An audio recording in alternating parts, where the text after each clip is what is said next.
नमस्कार। लागना लपेट कार्यक्रम में आपका स्वागत है। आज हम यहाँ पर ग्रेटर नोएडा में हैं। ऐसी शख्सियत जिन्होंने क्षेत्र को कई पत्रकार दिए, कई जनवादी नेता दिए, पत्रकार भी रहे और नेता भी हैं, समाज सेवक भी हैं। राजकुमार भाटी जी।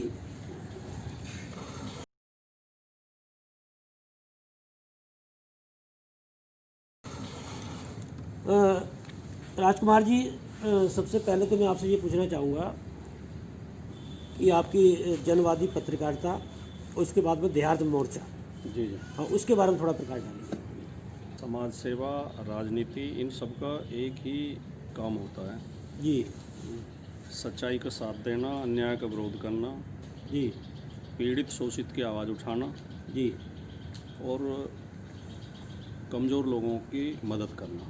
जी यही पत्रकारिता का भी उद्देश्य होता है, यही राजनीति का भी उद्देश्य होता है। डॉक्टर लोहिया से एक बार पत्रकारों ने पूछा था कि धर्म और राजनीति में क्या संबंध है, जी तो उन्होंने कहा कि धर्म और राजनीति एक ही सिक्के के दो पहलू हैं।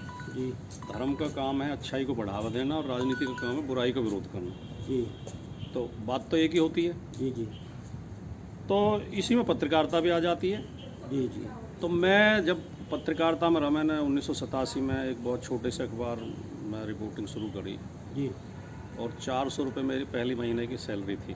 जी एक महीने की 400 रुपये मैंने किया, फिर उसके बाद 600 हो गई, 900 हो गई, और जब मैंने छोड़ी थी तब मेरी 4000 रुपये सैलरी थी। जी फिर मैं एक कॉलेज में लेक्चर हो गया था हिंदी डिपार्टमेंट में। जी जी जी तो मैं तब भी, मेरी कार्यशैली और मेरा जो फोकस है वो यही रहता था कि कमज़ोर लोगों की आवाज़ उठाना, गरीबों की आवाज़ उठाना, मजदूरों के आंदोलन में, किसान के आंदोलन में शामिल होना, उनको ज़्यादा से ज़्यादा स्पेस देना अखबार में। जी जी जी उसके बाद जब हमने ये संगठन शुरू किया देहात मोर्चा जी 1995 के आसपास, जी जी इसके पीछे भी यही मकसद था कि जो इनमें हमारा स्लोगन भी था कि उनकी आवाज़ जो बोलते नहीं। जी जी जी जी जी तो मैं आज भी, मेरी कोशिश यही रहती है जी कि उन लोगों की आवाज़ उठाई जाए जिनकी कोई आवाज़ नहीं उठाता है। जी आप समाजवादी पार्टी के प्रवक्ता हैं, जी जी, ठीक है। समाजवादी पार्टी मुख्य पार्टी विपक्ष में, क्योंकि आप जनवादी नेता रहे हैं और मैं आपसे ये अपेक्षा करूंगा कि आप बिल्कुल जो है सटीक जवाब देंगे कि आज की तारीख में क्या आप समाजवादी पार्टी के आप संतुष्ट हैं कि मुख्य विपक्ष में सही भूमिका निभा रही है? देखिए चरण सिंह जी, ऐसा है कि पहली बात तो समाजवाद और समाजवादी पार्टी दो भिन्न बातें हैं। जी कई बार हम लोग समाजवाद की बात करते हैं तो उसे भी लोग समाजवादी पार्टी समझ लेते हैं, और कई बार समाजवादी पार्टी का विरोध करते करते समाजवाद का विरोध करने लगते हैं, जैसे कि भारतीय जनता पार्टी के लोग, खासतौर से हमारे वर्तमान मुख्यमंत्री जी जी योगी आदित्यनाथ जी ने विधानसभा के अंदर कहा, सदन में, जी जी जी कि समाजवाद और धर्मनिरपेक्षता को हमने इस स्थिति में ला दिया कि वो बोलने की हिम्मत नहीं कर पा रहे हैं। जी जी जी जी मैं तो इसे एकदम मूर्खतापूर्ण बात कहूँगा। जी जी जी समाजवादी पार्टी से आपकी 100 लड़ाई हो, 100 विरोध हो, जी जी समाजवाद से आपका क्या विरोध है? समाजवाद अलग चीज़ है, समाजवादी पार्टी। समाजवाद और पंथ निरपेक्षता जी तो दोनों इस देश की मूल आधार है, लोकतंत्र के मूल आधार है। जी जी जी जी कोई भी देश बिना समाजवादी हुए, बिना धर्मनिरपेक्ष हुए लोकतंत्र नहीं रख सकता, जी और बिना लोकतांत्रिक हुए धर्मनिरपेक्षता और समाजवाद नहीं बच सकते। जी जी तो पहली बात तो ये। जी तो मैं मूलतः समाजवादी हूँ, मेरी पूरी विचारधारा समाजवादी है, और मैंने ये बहुत लोगों को पढ़ के, बहुत लोगों को सुन के, बहुतों के संपर्क में रह के, बड़े लोगों के ये चीज़ें सीखी हैं और ये संस्कार लिए हैं। जी समाजवाद का मतलब है हर तरह की गैर बराबरी को ख़त्म करने का प्रयास करना। मैं कह रहा हूँ प्रयास करना, जी जी जी ख़त्म करना नहीं, जी क्योंकि गैर बराबरी कभी ख़त्म नहीं होती है। जी जी जी गैर बराबरी ख़त्म करने का प्रयास करना और उसे कम से कम करना। जी जी नहीं, मेरा प्रश्न ये है कि समाजवादी पार्टी मुख्य हाँ, मैं पार्टी- आपके प्रश्न पे आ रहा हूँ। जी जी जी तो डॉक्टर लोहिया ने 7 गैर बराबरी का चिन्हित किया था। जी जी सप्त क्रांति नाम से उनका फेमस भाषण है जी जी जी कि औरत मर्द की गैर बराबरी, अमीर गरीब की गैर बराबरी, भाषा की गैर बराबरी, रंग की गैर बराबरी, धर्म की गैर बराबरी, जी जी गांव की शहर की गैर बराबरी, जी जी ये तमाम चीज़ें उन्होंने, और जो वो था जो विदेशी जो साम्राज्यवाद था जी जी जी उसके खिलाफ था। जी जी तो समाजवादी पार्टी इन तमाम बातों में विश्वास करती है। माननीय अखिलेश यादव जी भी और आदरणीय नेताजी श्री मुलायम सिंह यादव जी भी जी जी जी उन कदमों पर चलती है।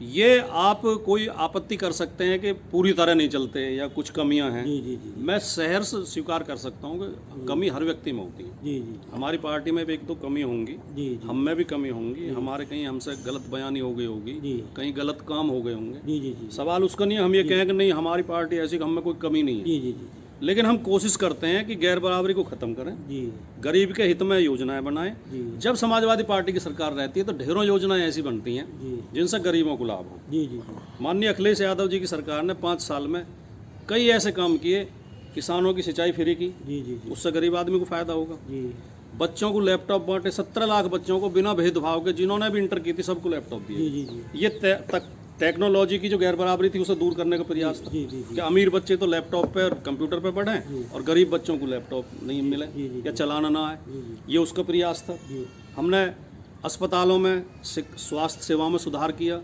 यूनिवर्सिटी खोली, कॉलेज खोले नए, जी और अखिलेश जी ने एक ऐसी योजना बनाई थी कि जो प्राइवेट कॉलेज हैं जी उच्च शिक्षा के, जी बीएड, बीटेक, एमबीबीएस, एमबीए, जी जी लॉ, जी प्राइवेट कॉलेजों में भी 50% सीटें सरकारी फीस पर रखी जाएंगी गरीब बच्चों के लिए। जी ये अखिलेश जी की सरकार ने लागू किया था। अब वर्तमान सरकार जो है जी आते ही इन्होंने निजीकरण करना, सरकारी कॉलेज अस्पतालों को बर्बाद करना, सरकारी अब एमबीबीएस की फीस 15 लाख रुपए सालाना है।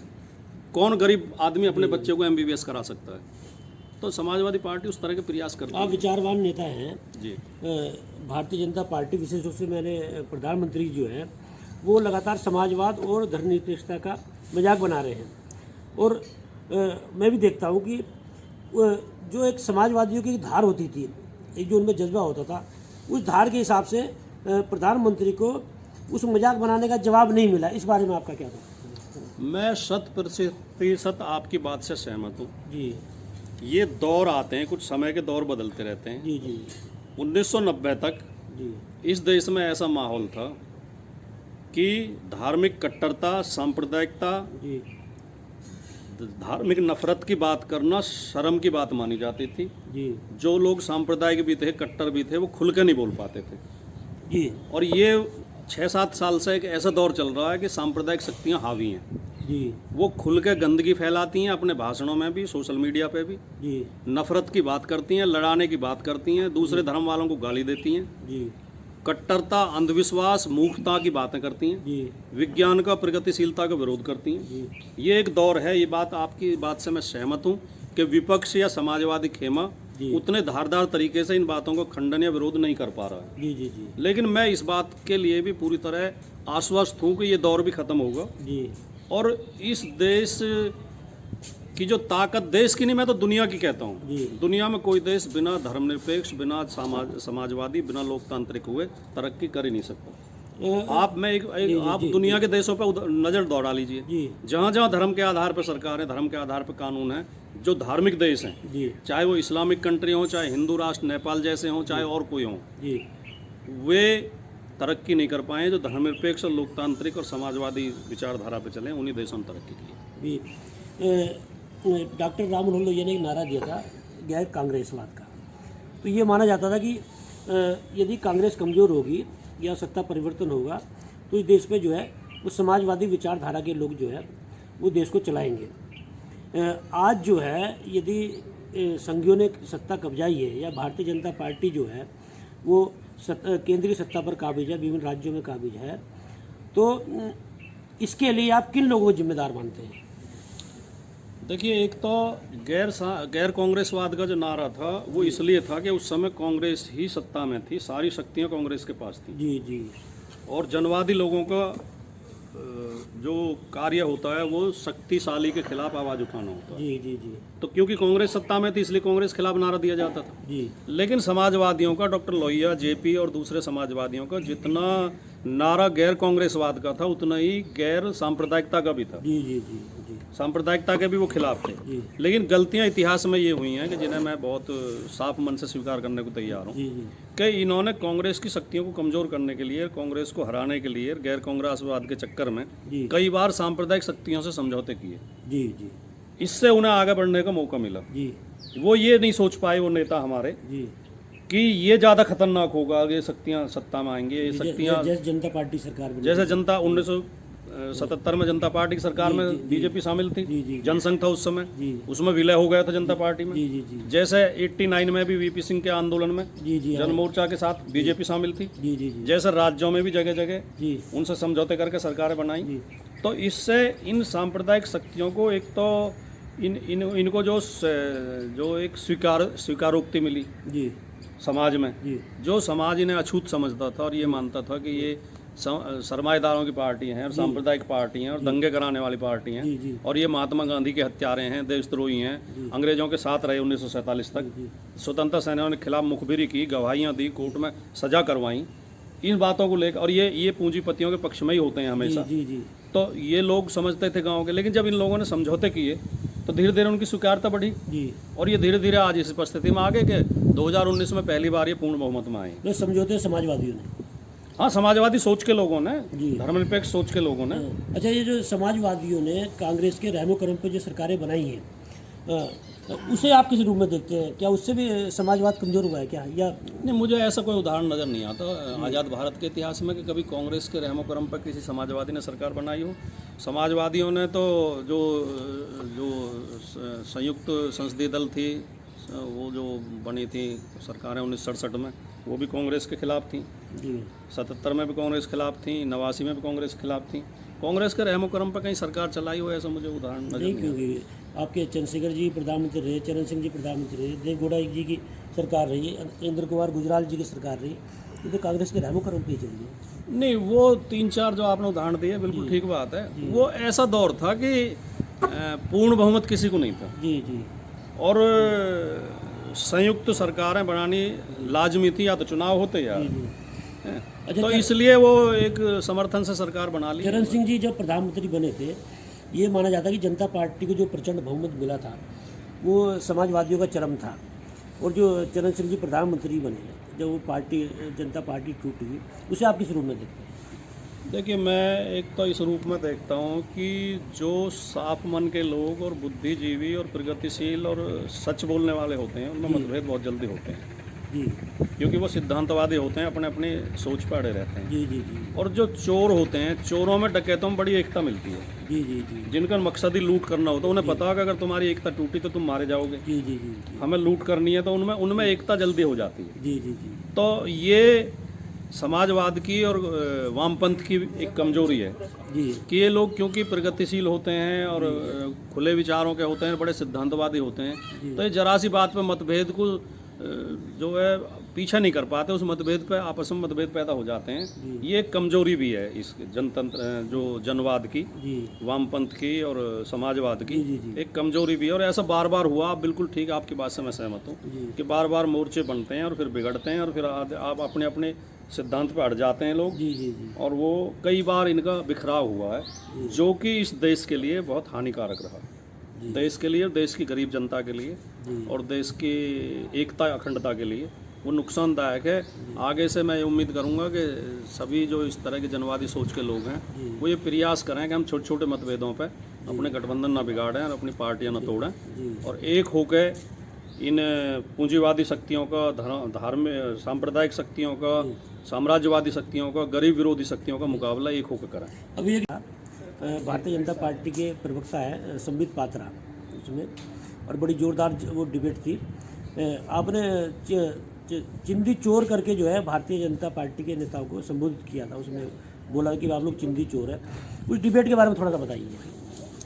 देखिए, इस डिबेट की पृष्ठभूमि बहुत लंबी है और मैंने सोच समझ के कहा था, ऐसा नहीं कि आवेश में कह दिया है, गुस्से में कह दिया। जी जी जी भारतीय जनता पार्टी की जो झूठ की और लूट की राजनीति है और धोखाधड़ी की राजनीति है और फर्जी मुद्दों को ये मुद्दा बनाते हैं, जो नॉन इश्यूज को इशू बना के पेश करते हैं, जी जी और उसमें जो गोदी मीडिया के नाम से प्रसिद्ध मीडिया का हिस्सा, वो गोदी मीडिया को पूरा समर्थन रहता है। जी जी जी और ये विपक्ष के नेताओं को अपमानित करना, जानबूझ के उनका चरित्र हनन करना, हालांकि आरएसएस की पुरानी थ्योरी रही है चरित्र हनन करना विपक्षी का, जी जी जी तो ये जानबूझ के ऐसी बातें कहते हैं और उन्हें जो उनका चरित्र हनन करते हैं। जी अब जैसे टुकड़े टुकड़े गैंग इन्होंने फेमस कर रखा है, जी अक्सर बोलते हैं। तो किसी व्यक्ति ने उसमें आरटीआई में पूछा, सूचना के अधिकार के तहत सरकार से, गृह मंत्रालय से पूछा कि टुकड़े टुकड़े गैंग क्या है। जी। तो गृह मंत्रालय का स्पष्ट जवाब आ गया कि इस नाम से कोई गैंग पहचान नहीं है किसी की, ना कोई मुकदमा दर्ज है, ना कहीं कोई, मतलब ये ऑथेंटिक नहीं है, ऑथेंटिक। अधिकृत नहीं है।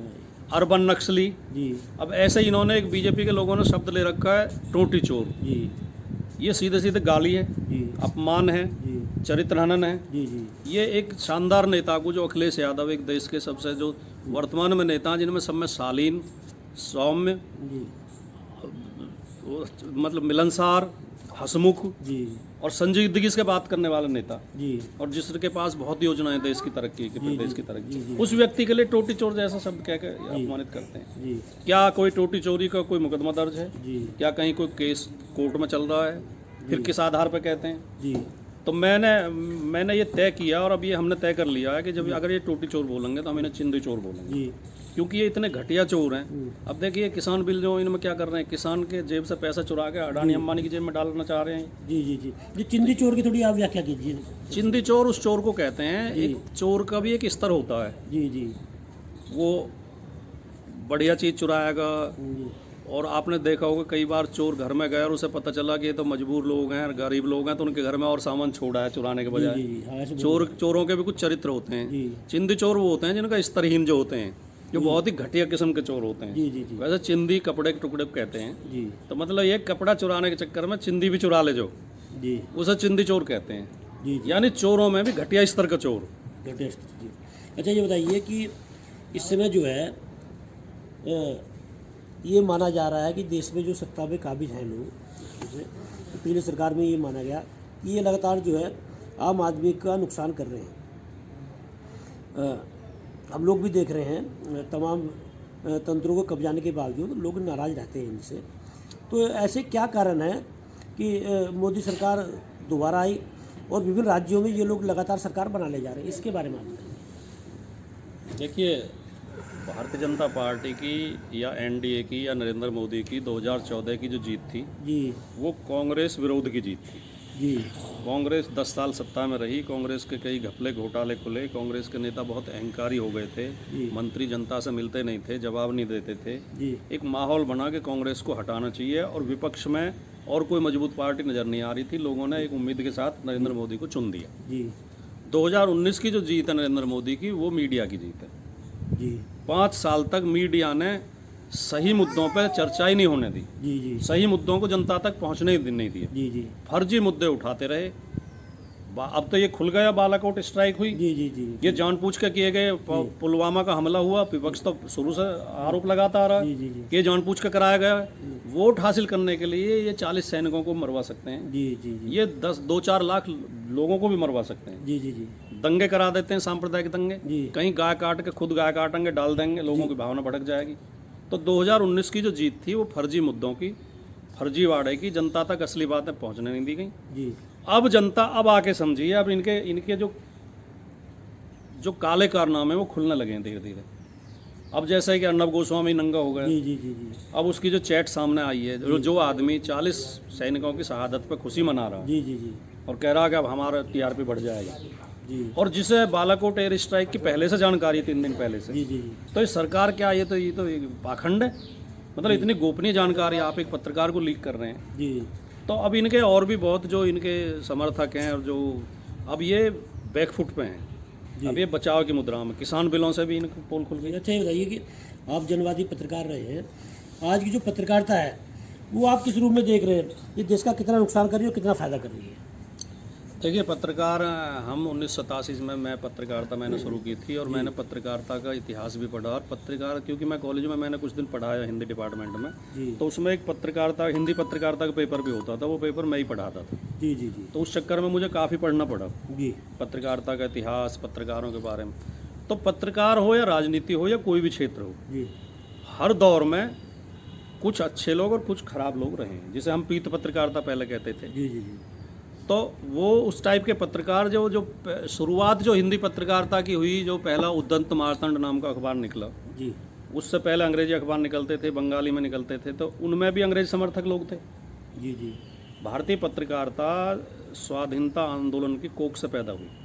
जी अखबार जो निकलने शुरू हुए, जो शुरू के जो पत्रकार थे तमाम क्रांतिकारी गए थे और स्वतंत्रता सेनानी थे। जी लेकिन उस समय भी कुछ लोग ऐसे थे जो अंग्रेजों की चमचागिरी करते थे, चापलूसी करते थे, उन्हें मदद पहुंचाते थे। जी तो ये तो पहले से ही था। इसी तरह अब भी दो खेमे बरकरार हैं। जी इतना जरूर है कि पहले अच्छे पत्रकार बहुमत में होते थे, जी खराब पत्रकार बहुत थोड़ी संख्या में होते थे, जिनकी पहचान होती थी, उन्हें कोई आदमी गंभीरता से नहीं लेता। जी जी आज के दौर में अच्छे पत्रकारों की संख्या कम हो गई। जी अच्छे पत्रकार आज भी बहुत हैं जो जनवादी पत्रकारिता कर रहे हैं, सच की पत्रकारिता कर रहे हैं, जी सरकार की तानाशाही के खिलाफ बोल रहे हैं, जी नुकसान उठा के भी बोल रहे हैं। जी जी उन कईयों की नौकरी छूट गई, कईयों को जेल हो गई, कईयों पर मुकदमे कायम हो गए, जी कईयों को आर्थिक नुकसान पहुंचाए गए। इसके बावजूद भी वो बोल रहे हैं। जी जी तो पत्रकार जो है वो बधाई के पात्र हैं, प्रशंसा के पात्र हैं। जी और जो गोदी मीडिया है, जिसे पीत पत्रकारिता पहले कहते थे, नया नाम इसका गोदी मीडिया पड़ा है, वो चरण वंदना में लगे हुए हैं, वो लोगों को बहकाने में लगे हुए जी, हैं, जी। जनता के खिलाफ बोलते हैं।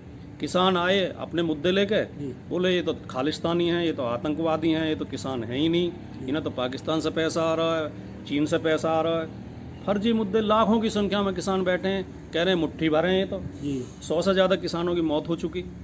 तो ये एक गोदी मीडिया का चेहरा बेनकाब भी हुआ है। जी और ये चरण सिंह जी, आप बहुत गंभीर बात है जी कि पहले कोई भी आंदोलन होता था, कोई पत्रकार अगर उसे कवर करने के लिए आता था, आंदोलनकारी बड़े प्रसन्न होते थे जी जी जी और उसका सम्मान, उससे स्वागत करते थे जी, जी। कि एक पत्रकार आया, हमारी बात पहुंचाए। जी और आज आंदोलन में नारे लग रहे हैं, गोदी मीडिया गो बैक, गोदी मीडिया गो बैक, वापस जाओ। तो ये पत्रकारिता के लिए बहुत शर्मनाक स्थिति है। और जो अच्छे पत्रकार हैं, जो सच्चे पत्रकार हैं, वास्तविक पत्रकार हैं, उन्हें इस स्थिति को बदलने के लिए प्रयास करना चाहिए। अच्छा ये बताइए, ये मैं कई बार सोचता ही हूँ, पत्रकारिता और राजनीति, इनका आपस में क्या सामंजस्य है, ये बताइए। देखिए, पत्रकारिता के दो रूप होते हैं, जी एक रिपोर्टिंग, एक एडिटोरियल। जी एक न्यूज, एक व्यूज। जी एक विचार की पत्रकारिता, एक समाचार की जी पत्रकारिता। जी जी जी तो समाचार में तो पत्रकार को हमेशा निष्पक्ष रहना चाहिए, जी जो स्थिति है वो दिखानी चाहिए, जी जी बतानी चाहिए, जी चाहे वो हमारे पक्ष में, चाहे हमारे विरोध में। जी जी जी लेकिन व्यूज वाला मामला जो है, जी व्यूज में पत्रकार एकदम राजनीतिक हो जाता है। जी और पत्रकारिता की परिभाषा में मैंने ये भी पढ़ा है कि पत्रकारिता सदैव सत्र में रहने वाली एक संसद होती है, जी जो हर समय सेशन में रहती है। जी जी और पत्रकार विपक्ष का नेता होता है, जी यानी पत्रकार सरकार से सवाल पूछने का काम पत्रकार का विपक्ष है। की भूमिका निभाता है। हाँ, अब गोदी मीडिया ये करता है कि सारे सवाल विपक्ष से पूछता है। जी राहुल गांधी पे प्रश्न, अखिलेश यादव पे प्रश्न, ममता बनर्जी पे प्रश्न, जी जी जी नरेंद्र मोदी, अमित शाह से कोई प्रश्न नहीं पूछेगा। जी जी ये काहे की पत्रकारिता है? जी ये तो घटिया पत्रकारिता है। तो पत्रकार और राजनीति का यही संबंध है कि दोनों का उद्देश्य जनता की आवाज़ और सरकार के जो तानाशाहीपूर्ण निर्णय उनका विरोध जी और जनता को ताकत देना होता है, दोनों। अच्छा, अभी किसान आंदोलन इस निर्णायक मोड पे पहुंच चुका है। उधर सरकार बोल रही है कि हम कानून वापस नहीं करेंगे, हालांकि 2 साल स्टे की बात कर रही है। इधर किसानों ने गणतंत्र दिवस पे परेड निकालने की बात करी है। मतलब एक तरह से गणतंत्र दिवस में टकराव की स्थिति, आप उसे किस रूप में देख रहे हैं? ये जो जब 2014 में 2013 में जब नरेंद्र मोदी प्रधानमंत्री पद के प्रत्याशी घोषित किए गए थे और बीजेपी का जो प्रचार था, आपको याद होगा, उसमें एक बहुत प्रचारित शब्द था, जी गुजरात मॉडल। जी जी गुजरात मॉडल उनका यही है।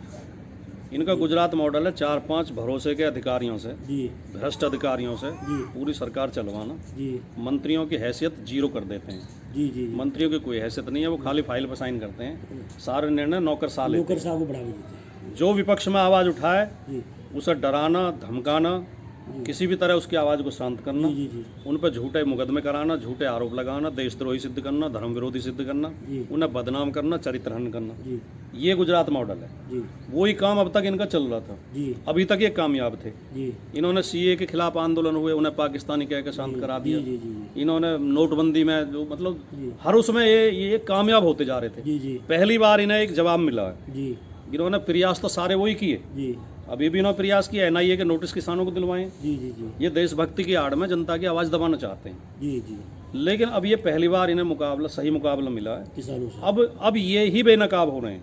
जी अब ये जो कल का स्टैंड है सरकार का जी कि हम 2 साल के लिए स्थगित कर देंगे जी और उसमें कमेटी बना देंगे, जी ये सरकार की हार है। जी जिन किसानों को ये किसान मानने को तैयार नहीं थे, जी जिन्हें मुट्ठी भर बता रहे थे, जी पहली बात तो उनसे बातचीत के लिए मजबूर हुए, जी फिर कह रहे थे हम एक कदम पीछे नहीं हटेंगे, जी फिर ये 16 संशोधन करने को तैयार हुए। जी जी अब ये कह रहे हैं हम पूरे बिल ही स्थगित कर देंगे जी। और 1-2 सप्ताह रुक जाइए आप, ये ना वापस लेंगे, वापस लेना पड़ेगा। ये वापस लेने पड़ेंगे। और ये जो आंदोलन है, जी मैं बहुत जिम्मेदारी के साथ कहना चाहता हूँ, जी आज़ाद भारत का सबसे बड़ा, जी सबसे शानदार, सबसे अनुशासित जी आंदोलन है। जी जी शांतिपूर्वक चल रहा है, जी संवैधानिक तरीके से चल रहा है। जी और ये खाली किसान का आंदोलन नहीं है, ये जी। देश की आज़ादी बचाने का आंदोलन है।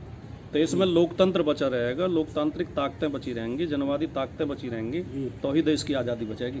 जी अगर बीजेपी गुजरात मॉडल में कामयाब हो गई तो देश का लोकतंत्र खत्म हो जाएगा।